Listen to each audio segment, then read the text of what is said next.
आज की इस मैथ की क्लास में हम लोग उन सवालों को सॉल्व करेंगे जो 101% जो है यूपी बोर्ड की जो मैथ की एग्ज़ाम है उसमें ज़रूर पूछे जाएंगे। तो इसलिए आप इस वीडियो को बिल्कुल भी स्किप मत कीजिएगा और पूरा इस वीडियो को देखिएगा। साथ ही साथ जो है वो अपने दोस्तों को इस वीडियो को ज़रूर शेयर कीजिएगा ताकि वो लोग भी इस वीडियो के माध्यम से इन सवालों को अच्छे से समझ सकें और बोर्ड परीक्षा में अधिक से अधिक अंक अर्जित कर सकें। तो चलिए अब आज हम लोग शुरू करते हैं अपनी इस क्लास को और पढ़ते हैं उन सवालों को जो सवाल 101% आपकी बोर्ड परीक्षा के एग्जाम में पूछे जाने वाले हैं। तो चलिए चलते हैं अपने पहले सवाल की तरफ और देखते हैं कि क्या कह रहा है हमसे पहले सवाल में।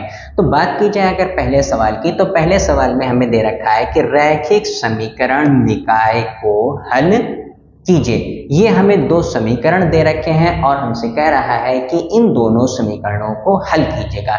कम से कम ये क्वेश्चन जो है वो आपका बोर्ड परीक्षा में 6 अंक का पूछा जाने वाला है। जी हाँ, ये क्वेश्चन जो है या इस तरीके का कोई भी क्वेश्चन जो इसी सीरीज का हो सकता है वो आपकी बोर्ड परीक्षा में 101% कम से कम 6 अंक का पूछा जाएगा। तो चलिए हम लोग इस क्वेश्चन को समझते हैं ताकि अगर इससे कोई भी मिलता जुलता क्वेश्चन या यही क्वेश्चन हमारी बोर्ड परीक्षा में आ जाए तो हम लोग उसको अच्छे से सॉल्व कर सकें। तो चलिए चलते हैं अपने सवाल की तरफ। तो सबसे पहला काम हमको क्या करना पड़ेगा, यहाँ पर हमको दे रखा है कि समीकरण निकाय को हल कीजिए। हल करने का मतलब ये होता है कि ये जो समीकरण हमको दे रखा है इसको हल करके हमें x और क्या करना है y का मान निकालना है। तो चलिए हम लोग जो है वो इसको हल करने की कोशिश करते हैं और देखते हैं कि इसको कैसे हल सॉल्व किया जा सकता है। तो सबसे पहले नंबर 1 पर हम क्या करते हैं, दोनों समीकरणों को नोट कर लेते हैं। तो हमारा पहला समीकरण हो गया ax plus by minus a plus b equal to 0। इसको बना देते हैं समीकरण नंबर 1। और दूसरा जो है वो हमें दे रखा है bx minus ay minus a minus b equal to 0। ये हमारा हो गया समीकरण नंबर 2। अब हमको इस सवाल में इसने कोई ये नहीं कहा है कि विलोपन विधि से हल करिए और ना ही इसने कहा है कि प्रतिस्थापन विधि से हल करिए। तो हम लोग ऐसा करेंगे कि जो विधि हमको आसान लगती है हम उस विधि से इसको कर लेते हैं सॉल्व। अगर इस सवाल में कह देता हमसे कि निम्नलिखित रैखिक समीकरण को प्रतिस्थापन विधि से हल करिए तो हम लोग इस सवाल को प्रतिस्थापन विधि से हल करते हैं। अगर सवाल में दे रखा होता कि रैखिक समीकरण निकाय को विलोपन विधि से हल करिए तो हम लोग क्या करते हैं, विलोपन विधि से हल करते हैं। अगर हमें सवाल में दे रखा होता कि रैखिक समीकरण निकाय को बीजगुणन विधि से हल करिए तो हम सवाल को क्या करते हैं, बीजगुणन विधि से हल करते हैं। लेकिन हमें सवाल में कोई भी उसने कंडीशन नहीं दी हुई, सीधे सीधे से सवाल में हमसे कह दिया है कि रैखिक समीकरण निकाय को हल कीजिए। तो हम क्या करते हैं, जो सी हमको विधि आसान लगती है हम उस विधि से कर लेते हैं इस सवाल को सॉल्व। तो हमने क्या किया, सबसे पहले जो हमें दोनों समीकरण दे रखे थे उनको हमने नोट कर लिया और पहले एक को हमने बना दिया समीकरण नंबर 1 और दूसरे को हमने बना दिया समीकरण नंबर 2। अब हम करते क्या है, यहाँ पर से हम ऐसा करते हैं y और y के मान को कर लेते हैं बराबर, यानी कि हम इसमें अप्लाई करते हैं विलोपन विधि। कौन सी विधि अप्लाई करते हैं इसमें, विलोपन विधि। तो विलोपन विधि के लिए हमें करना क्या पड़ता है, या तो हम x के मान को बराबर कर लें और या बराबर कर लें हम लोग y और y के मान को। तो हम ऐसा करते हैं, यहाँ पर बराबर करते हैं y की वैल्यू को। तो अगर हम लोग ध्यान से देखें तो यहाँ पर y के साथ a दे रखा है और यहाँ पर y के साथ दे रखा है क्या, b। तो हम ऐसा करते हैं, इस समीकरण नंबर 2 की कर देते हैं b से गुणा और समीकरण नंबर 1 की कर देते हैं a से गुणा। तो उससे फायदा क्या होगा, जब हम इसकी a से गुणा करेंगे तो यहाँ पर आ जाएगा ab और जब इसकी हम b से गुणा करेंगे तो यहाँ पर भी आ जाएगा क्या, ab। फिर हमारा ab और ab हो जाएंगे आपस में बराबर। तो इस तरीके से हम क्या करेंगे कि दोनों समीकरणों में y और y की वैल्यू को पहले हम करेंगे बराबर, फिर उनको कैंसिल करेंगे और कैंसिल करके हम वैल्यू निकालेंगे किसकी, x की। और जब हमें x की वैल्यू मिल जाएगी फिर उस x की वैल्यू को हम पुट करेंगे किसी एक समीकरण में, चाहे समीकरण 1 में पुट कर दें और चाहे हम पुट कर दें समीकरण नंबर 2 में, फिर वहां से जो है वो हम कैलकुलेट कर लेंगे वैल्यू किसकी, y की। तो चलिए अब हम लोग समझते हैं इसको। सबसे पहला काम हम क्या करते हैं इसमें, समीकरण नंबर 1 की a से तथा समीकरण 2 की b से गुणा करने पर, तो यहां पर हम लिख देते हैं समीकरण 1 गुणे a तथा 2 गुणे b, समीकरण 1 की a से तथा समीकरण 2 की b से गुणा करने, बल्कि लिख देते हैं गुणा करके हल करने पर, हल करने पर। तो हमने क्या किया, समीकरण नंबर 1 की किससे गुणा कर दी, a से। तो सब जितने भी हमें यहाँ पर वैल्यू में दे रखी हैं सब की हम कर देंगे a से मल्टीप्लाई। तो a की a से मल्टीप्लाई क्या आ गया, a square x plus b की a से मल्टीप्लाई करें तो क्या आ गया, a b y minus a square plus a b बराबर 0। अब इस समीकरण नंबर 2 की हमें क्या करना है, b से गुणा करनी है।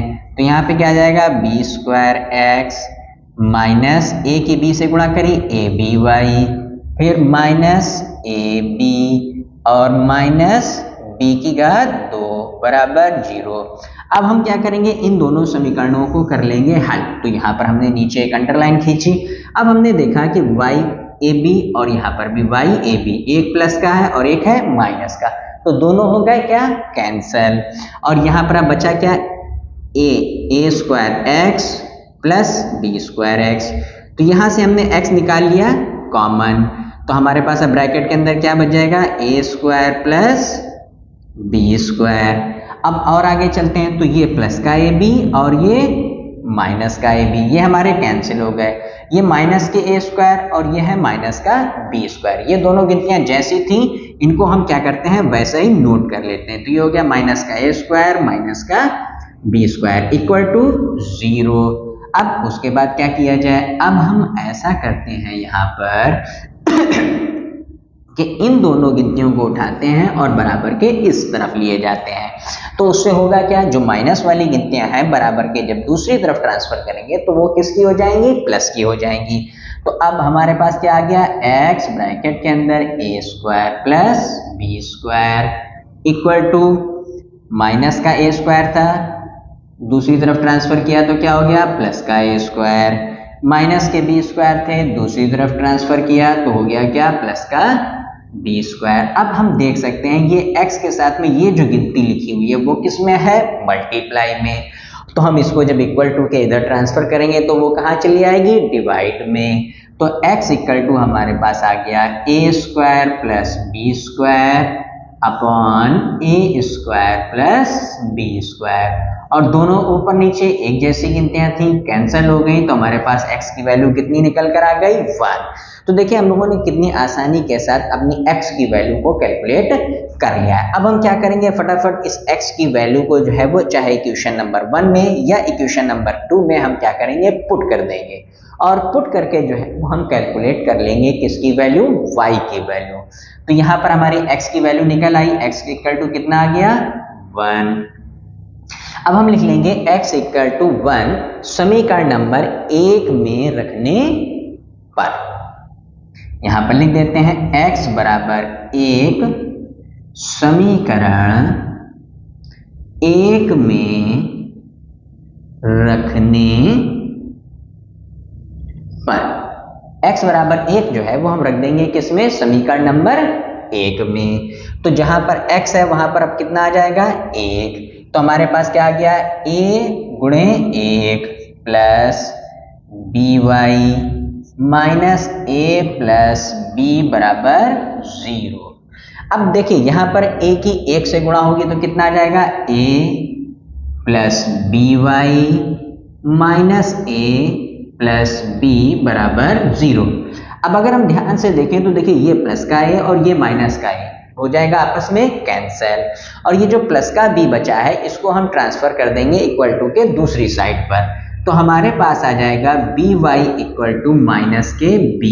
अब b से b हमारा हो जाएगा कैंसिल और y की वैल्यू हमारी निकल कर आ जाएगी कितनी, माइनस के 1। तो देखिए कितनी आसानी के साथ जो है वो हम लोगों ने आपने इस 6 नंबर के क्वेश्चन को सॉल्व करके दोनों ही वैल्यू में x और y की कैलकुलेट कर ली है। तो ये सवाल हमारा बोर्ड परीक्षा में 101% जो है वो कम से कम 6 अंक का पूछा जाएगा। तो हमें उम्मीद करते हैं कि आपको ये सवाल अच्छे से समझ में आ गया होगा। तो चलिए चलते हैं अब अपने अगले सवाल की तरफ और देखते हैं कि उसमें हमसे क्या कह रहा है।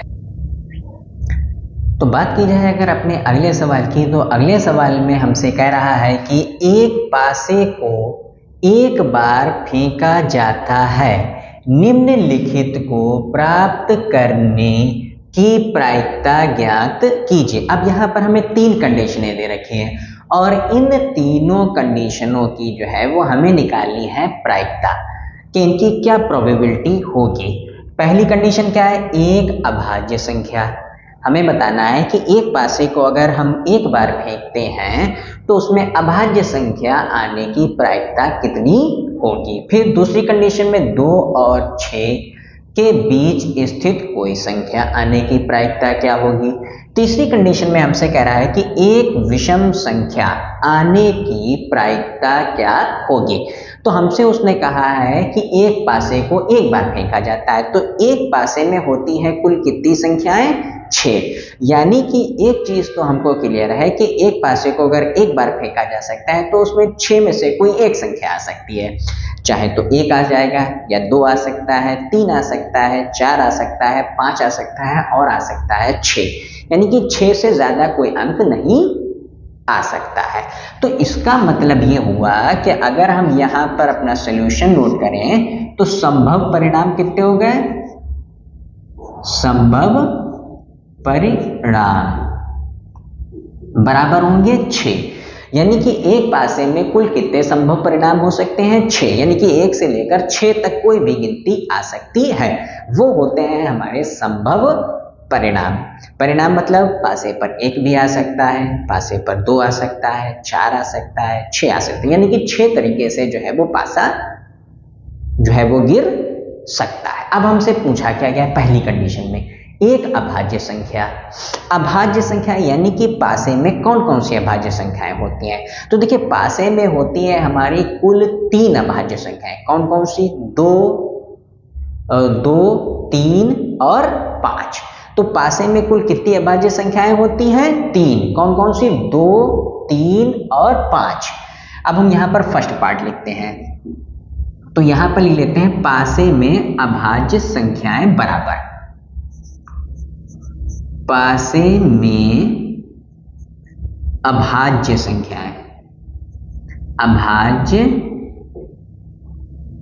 संख्याएं बराबर कितनी होती हैं, 3। कौन कौन सी होती है, देखिए यहां ब्रैकेट में लिख देते हैं। एक तो 2 होती है अभाज्य संख्या, एक 3 होती है अभाज्य संख्या और एक होती है 5।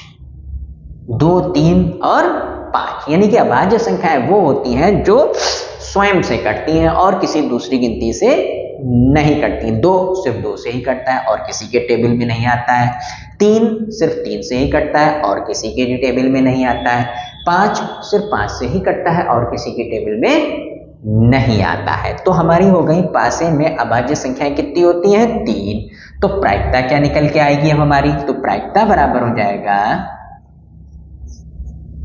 प्रायिकता बराबर क्या होता है, संभव परिणाम जो होते हैं हमारे उसे हम लिखते हैं कहाँ, नीचे। और जो हमारी अभाज्य संख्याएं हैं यानी कि कितनी है, 3, तो हम इसको कहाँ लिखेंगे, ऊपर। और अब हम इसको कैंसिल कर देते हैं, 3 एकम 3, 3 दूनी 6। यानी कि हमारी इसके आने की प्रायिकता क्या हो जाएगी, 1/2। तो देखिए कितना आसान सा सवाल है, बहुत ही आसान सा सवाल है। और ये सवाल कम से कम या तो 4 नंबर में हमें पेपर में देखने को मिलेगा या ज्यादा से ज्यादा ये सवाल आ सकता है 6 नंबर का है। तो 4 नंबर या 6 नंबर में ये सवाल हमको जो है बोर्ड परीक्षा में देखने को अवश्य मिलेगा। चलिए अब इसका देखते हैं सेकंड पार्ट। अब देखिए सेकंड पार्ट भी इसका बहुत आसान, क्या कह रहा है, 2 और 6 के बीच स्थित कोई संख्या। तो 2 और 6 के बीच कितनी संख्याएं होती हैं, 3, 4, 5। भाई 2 और 6 के बीच कौन कौन सी संख्याएं आती हैं, 3 संख्याएं ऐसी कौन कौन सी आती हैं, 2 के बाद आता है 3, 4 और 5। यानी कि 2 और 6 के बीच स्थित संख्याएं कितनी होती हैं, 3। तो हम यहाँ पर लिख लेते हैं 2 और 6 के बीच स्थित संख्या बराबर कितनी होती हैं? 3। कौन कौन सी होती हैं? 3, 4 और 5। तो अब इसकी प्रायिकता क्या हो जाएगी? प्रायिकता बराबर कुल संख्याएं कितनी आती हैं? 3 होती हैं 2 और 6 के बीच में। टोटल परिणाम कितने हैं? 6। तो 3 एकम 3, 3 दूनी 6, यानी कि हमारा आंसर कितना आ गया? 1/2। अब उसके बाद आ जाते हैं इसके लास्ट पार्ट पर। देखिए थर्ड पार्ट। तो बात की जाए अगर इस सवाल के तीसरे पार्ट के बारे में, तो तीसरे पार्ट में हमसे कह रहा है कि एक विषम संख्या आने की हमें बतानी है प्रायिकता। अब देखिए सवाल में हमें समझना है कि विषम संख्याएं क्या होती हैं? वो संख्याएं जो 2 से कटती नहीं है, वो संख्याएं होती हैं विषम संख्या। यानी कि पासे में कुल कितनी विषम संख्याएं होती हैं? तो अगर पासे की बात करिए तो देखिए पासे में कौन कौन सी संख्या होती हैं? 1, 2, 3, 4, 5 और 6। ये इतनी संख्याएं होती हैं पासे में। अब हमसे कह रहा है कि इनमें में से क्या होगा? विषम संख्या आने की प्रायिकता ज्ञात कीजिए। तो इसमें में से कौन कौन सी विषम संख्या है? तो देखिए विषम संख्या होती है 1, 3 और 5। यानी कि पासे में कुल होती हैं कितनी विषम संख्याएं? तो पासे में होती हैं 3 विषम संख्याएं। तो हम यहां पर लिख लेते हैं सबसे पहले कुल संभावित परिणाम, कुल संभावित परिणाम।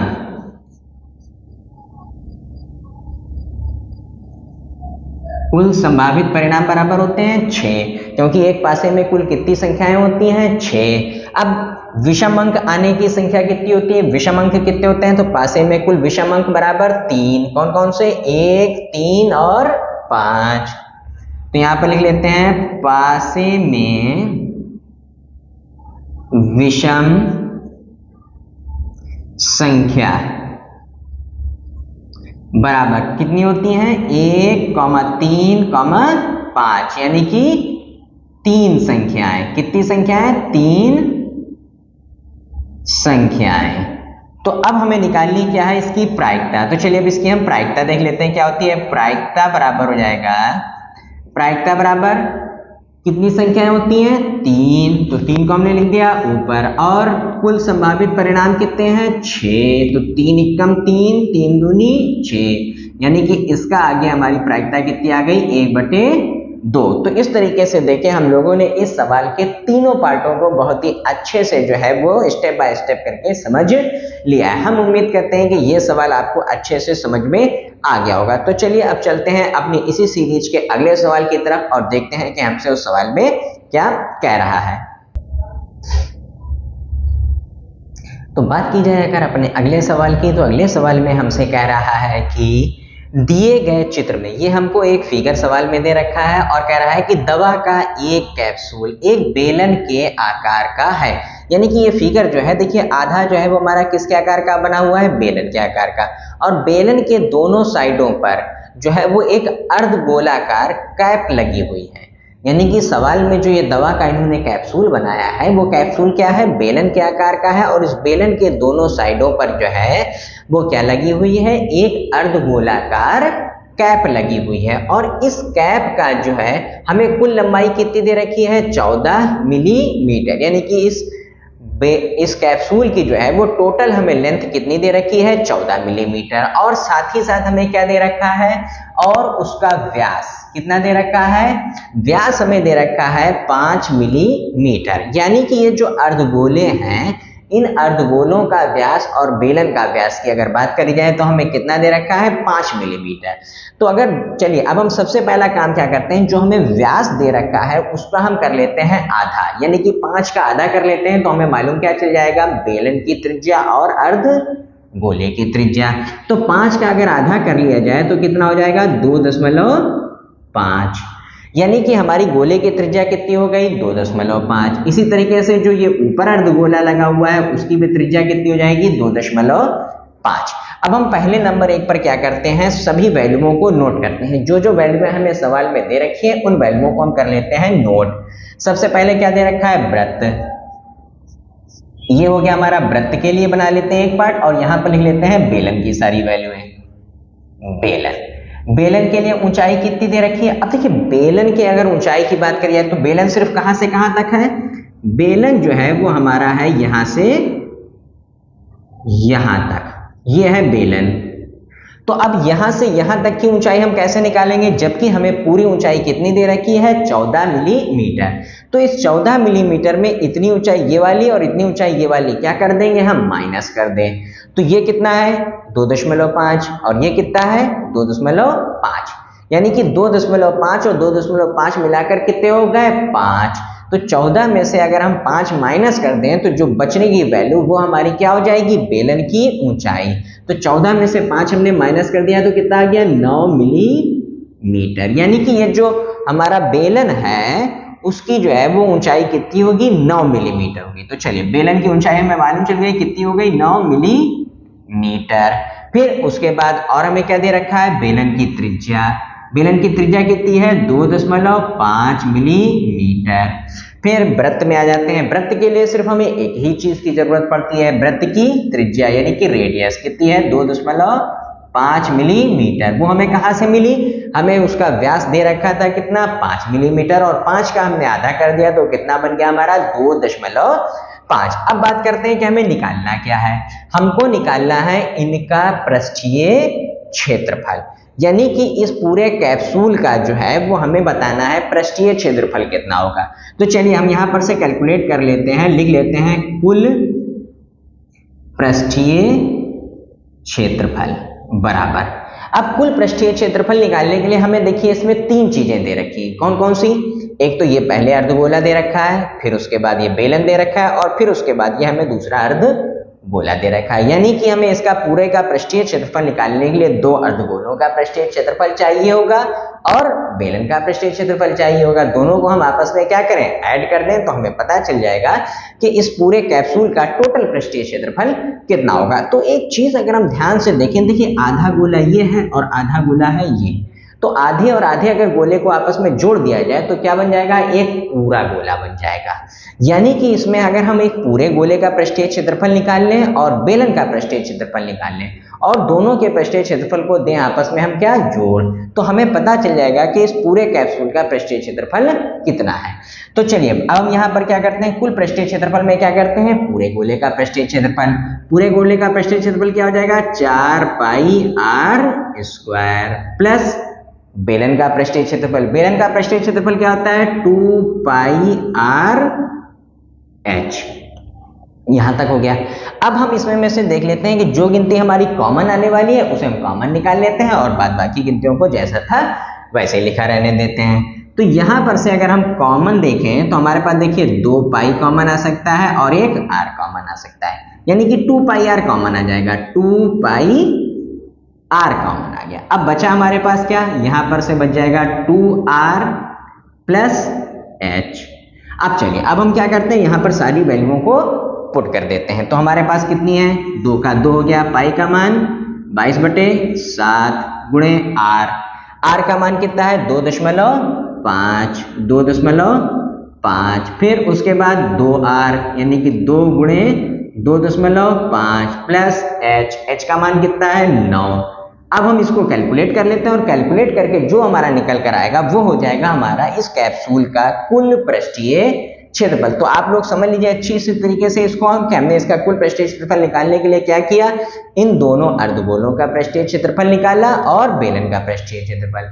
इन दोनों अर्धगोलों और बेलन के पृष्ठीय क्षेत्रफल को दिया आपस में जोड़, तो दोनों अर्धगोलों को मिलाकर बनता है एक पूरा गोला। तो यहाँ पर हो गया 4πr² प्लस बेलन का पृष्ठीय क्षेत्रफल 2πrh। दोनों को आपस में जोड़ दिया तो हमारा क्या बन के तैयार हो गया? कुल पृष्ठीय क्षेत्रफल।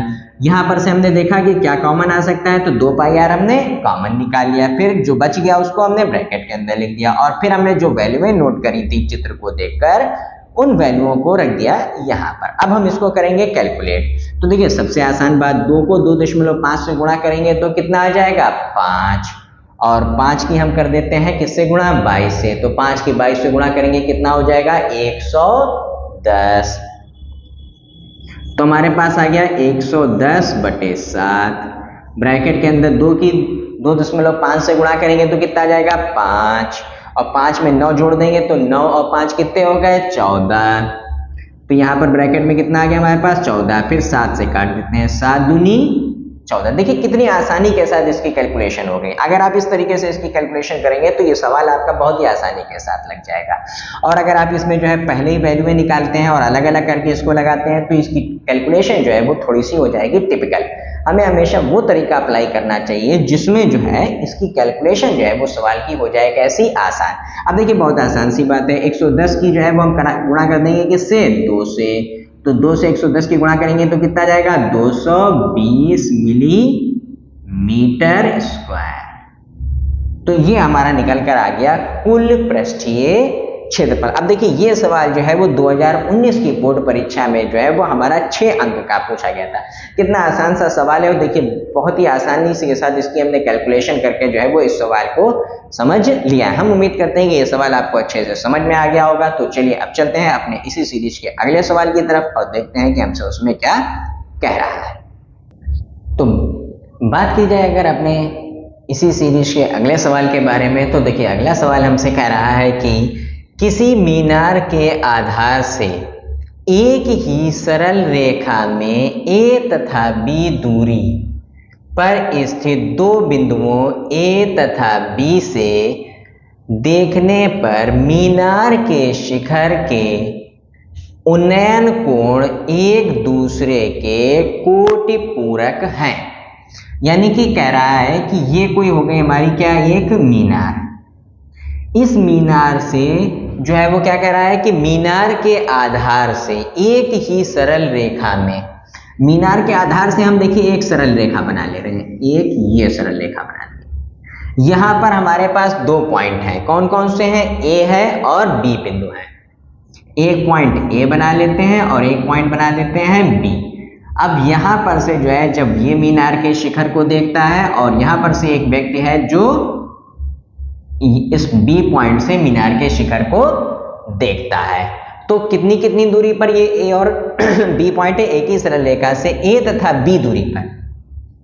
ये हमने बना लिया ओ पॉइंट, मान लेते हैं ये जो है ए जो है वो मीनार के आधार से ए दूरी पर है और ये जो है मान लेते हैं कि मीनार के आधार से बी दूरी पर है। शिखर के उन्नयन कोण एक दूसरे के कोटि पूरक है, एक दूसरे के कोटि पूरक। अब यहां पर बात समझने वाली आ गई हमारे पास, ये दोनों कोण क्या है एक दूसरे के कोटि पूरक कोण है। अब ये कैसे लिखेंगे, देखिए एक काम करते हैं, इस पहले कोण को हम मान लेते हैं कितना थीटा। तो कोटि पूरक, कोटि पूरक के बारे में हम जानते हैं कि अगर किसी कोण का कोटि पूरक निकालना है तो उस कोण को क्या करना पड़ता है 90 में से माइनस कर देना पड़ता है। यानी कि बी से जो कोण बन रहा होगा वो कितना हो जाएगा 90 माइनस थीटा। ये हो गया हमारा दूसरा कोण। तो अगर हमसे कभी भी जो है वो कोटिपूरक की बात करें तो हमेशा एक कोण थीटा बनाएंगे और दूसरा कितना बना देंगे 90 माइनस थीटा। फिर अब हमें सिद्ध क्या करना है, कह रहा है कि सिद्ध कीजिए कि मीनार की ऊंचाई अंडरवुड ए बी है। ये जो हमें मीनार दे रखी है, मीनार की ऊंचाई ये हम बना लेते हैं सी पॉइंट और ये ऊंचाई को हम सपोज कर लेते हैं क्या एच। अब इस h की वैल्यू जो है वो हमें सिद्ध करके लानी है कितनी अंडरवुड ए बी। तो चलिए अब देखते हैं कि इस सवाल को हम लोग कैसे सॉल्व करेंगे। सबसे पहला काम क्या करेंगे, सबसे पहले तो जो हम लोगों ने लिखा है यहाँ पर उसको यहाँ पर जो फिगर में हम लोगों ने ड्रॉ किया है उसको यहाँ पर लेते हैं लिख। यानी कि सबसे पहला काम क्या करते हैं, हम मान लेते हैं यहाँ पे माना मीनार की ऊंचाई बराबर h। सबसे पहला काम क्या किया, हमने यहाँ पे लिख लिया माना मीनार की ऊंचाई बराबर h। मीनार की ऊंचाई कितनी है h है और कोण a बराबर कितना है थीटा, कोण b बराबर 90 माइनस थीटा। ठीक, कोण a बराबर थीटा ये भी हम लोगों ने माना है, इसलिए कोण b बराबर कितना हो गया 90 माइनस थीटा। जो कोण ए थीटा है तो इसीलिए जो है वो प्रश्नानुसार जो है यहां पर, बल्कि हम लिख भी देते हैं प्रश्नानुसार कोण बी बराबर कितना हो जाएगा 90 माइनस थीटा, क्योंकि सवाल में कह रहा है कि जो कोण बी है वो क्या है कोण ए का कोटि पूरक है, तो यानी कि कोण ए अगर थीटा होगा तो कोण बी क्या होगा 90 माइनस थीटा हो जाएगा। अब अगर हम लोग ध्यान से देखें तो यहाँ पर देखिए हमारे चित्र में दो त्रिभुज बन के तैयार हो रहे हैं। एक देखिए इस साइड की तरफ त्रिभुज बनना है और एक हमारा उसके अपोजिट साइड में त्रिभुज बनना है। दोनों ही त्रिभुजों को हम एक एक करके सॉल्व करते हैं और अपना आंसर कैलकुलेट करके ले आते हैं। तो चलिए सबसे पहले हम ले लेते हैं त्रिभुज ओ ए सी में। कौन से त्रिभुज में? त्रिभुज ओ ए सी में। त्रिभुज ओ ए सी में, त्रिभुज ओ ए सी में, त्रिभुज ओ ए सी में क्या हो जाएगा? अब इसमें हम सूत्र लगाएंगे tan का। tan थीटा बराबर क्या होता है? लंब बटे आधार। ठीक, tan थीटा बराबर क्या होता है? tan थीटा बराबर लंब बटे आधार। तो हमारा लंब कितना है? h और आधार कितना है? a। तो tan थीटा बराबर हो गया h अपॉन a। इसको हम बना देते हैं क्या? समीकरण नंबर 1। अब हम ले लेते हैं इसकी दूसरी साइड वाला त्रिभुज। दूसरी साइड वाला त्रिभुज कौन सा है? ओ बी सी, त्रिभुज ओ बी सी में। कौन से त्रिभुज में? त्रिभुज ओ बी सी में। अब इस त्रिभुज में जो है वो हम tan नहीं लेंगे। इस त्रिभुज में हम क्या करते हैं? इस त्रिभुज में हम लगा लेते हैं cot का फार्मूला। ऐसा क्यों करेंगे? ऐसा इसलिए करते हैं क्योंकि हमें मालूम है कि cot 90 माइनस थीटा जहां पर बनेगा वहां पर हम क्या लिख देंगे? tan theta.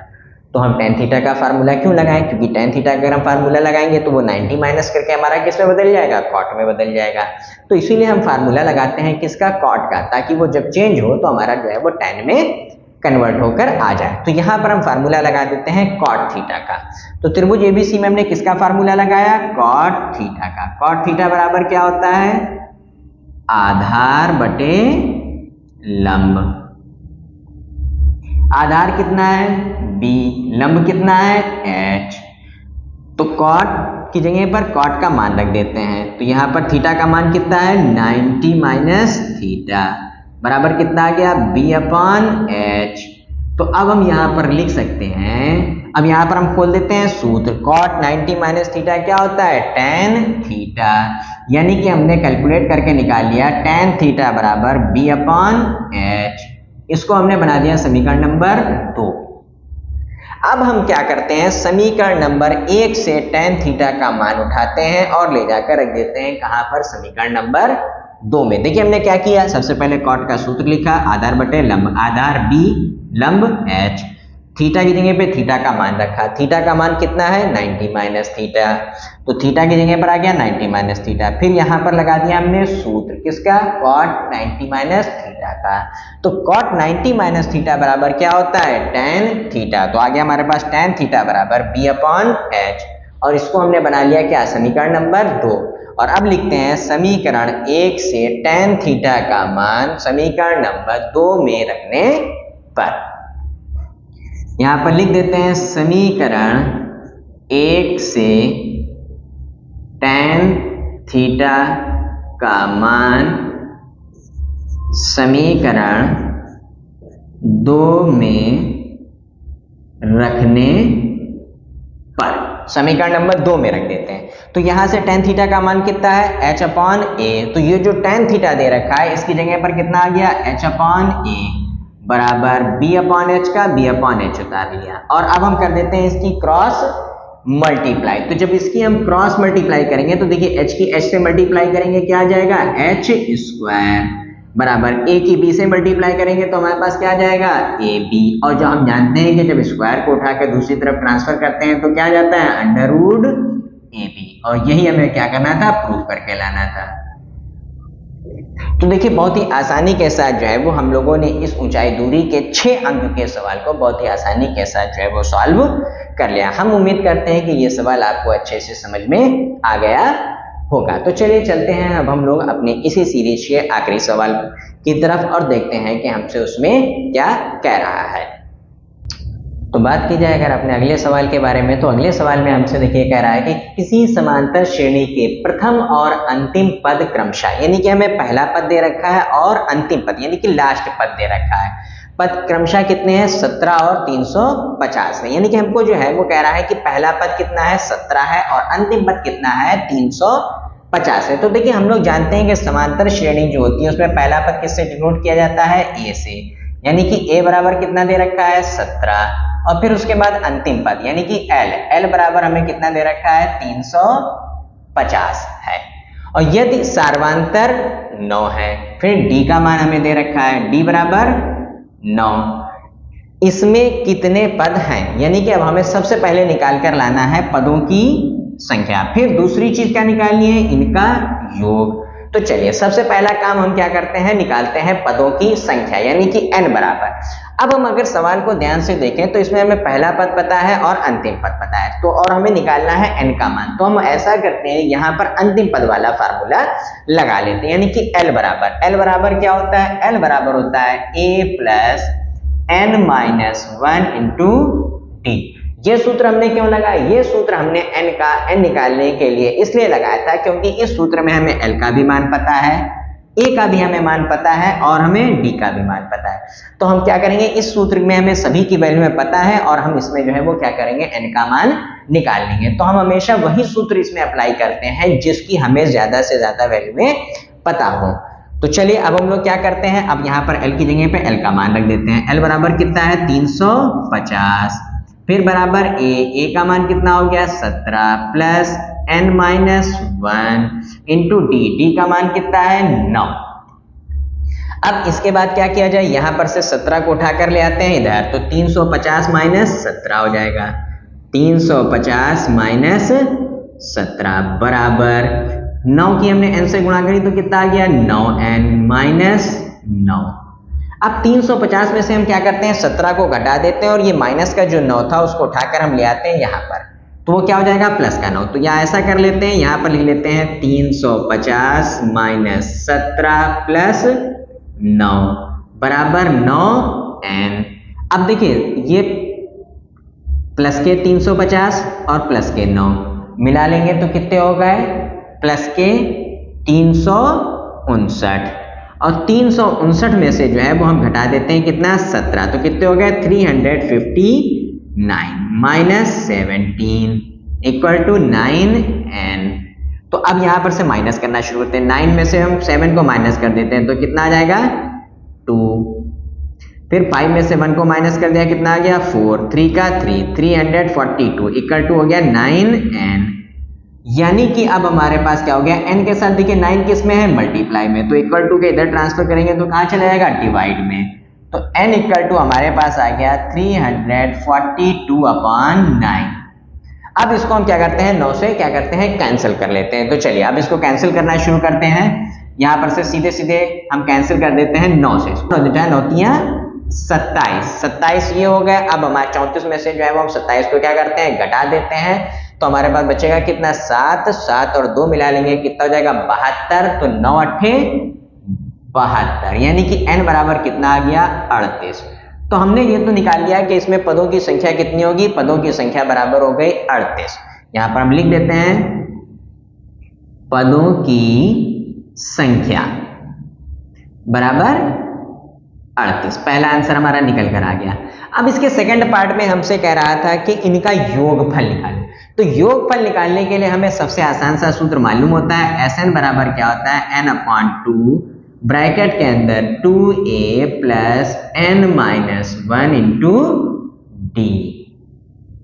तो अब हम लोग क्या करते हैं, इसी सूत्र में जो है वो सबकी वैल्यूएं रख देते हैं। n का मान हमें पता चल चुका है, अभी हम लोगों ने निकाला था कितना है 38 बटे 2, फिर ब्रैकेट के अंदर 2 गुणे a का मान कितना है 17, फिर प्लस n माइनस 1 यानी कि 38 माइनस 1 गुणे डी का मान कितना है 9। तो चलिए अब हम क्या करते हैं, इसको कैलकुलेट करते हैं और कैलकुलेट करके आंसर निकाल लेते हैं। तो अब यहाँ पर से सबसे पहले क्या करेंगे, 2 से 38 को काट लेते हैं, 2 1 कम 2, 1 बचा 18 हो गया, 2 निमा 18। तो हमारे पास Sn बराबर कितना आ गया 19, फिर ब्रैकेट के अंदर 17 दूनी 34 प्लस 38 में से जो है वो एक क्या करेंगे घटा देंगे, तो 38 में से एक घटा देंगे कितना हो जाएगा 37 गुणे 9। तो आ गया हमारे पास Sn बराबर 19 ब्रैकेट के अंदर 34 प्लस, अब 37 की हम कर देते हैं 9 से गुणा, तो 9 से गुणा कर लेते हैं तो 9 चौक 34, 9 बचते हैं 9 छक 9 सत्ते 63, 63 के 3 यहाँ से लग गया 6, 9 तिया 27, 27 और 6 कितने हो गए 27 और 3 30 और 3 33। तो हमारे पास आ गया कितना 333। अब 333 में जो है वो हम क्या करेंगे 34 जोड़ देंगे। तो 333 में हमने 34 जोड़ दिया, 19 का 19 ब्रैकेट हटाया, ये साइन लगा जाएगा इसका मल्टीप्लाई का। तो 4 और 3 कितने हो गए 7, 3 और 3 कितने हो गए 6 और 3 का 3। अब 19 की 367 से हम कर देंगे गुणा, और गुणा करने पर जो हमारी वैल्यू निकल कर आएगी वो हमारा हो जाएगा क्या पदों का योगफल। तो चलिए अब 19 की हम कर देते हैं 367 से गुणा। तो 19 की 367 से गुणा करने पर आ जाएगा 6973।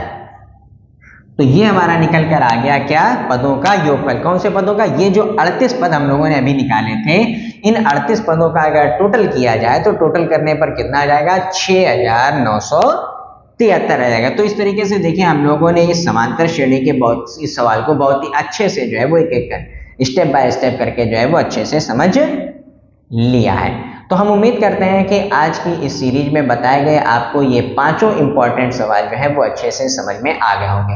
इसी तरीके की सीरीज जो है वो आपको हर दूसरे या तीसरे दिन जो है वो अवेलेबल होती रहेगी जब तक हम लोगों की परीक्षाएं नहीं आती। तो इस सीरीज के इन सारे सवालों को जो है वो आप डेली जो है वो अपनी फेयर कॉपी पर अच्छे से नोट करके रख लीजिएगा, ताकि जब आपकी परीक्षा का समय आए तो इन सभी सवालों को आप रिवीजन कर लें और रिवीजन करके आप पेपर देने चले जाएं और अच्छे अंक जो है वो पेपर में अर्जित कर सकें। हम उम्मीद करते हैं कि आपको ये वीडियो अच्छी लगी होगी। अगर आपको वीडियो पसंद आई हो तो इसे लाइक करें, शेयर करें और हमारे इस चैनल को सब्सक्राइब करें। चलिए अब मिलते हैं हम लोग अगली वीडियो में, तब तक के लिए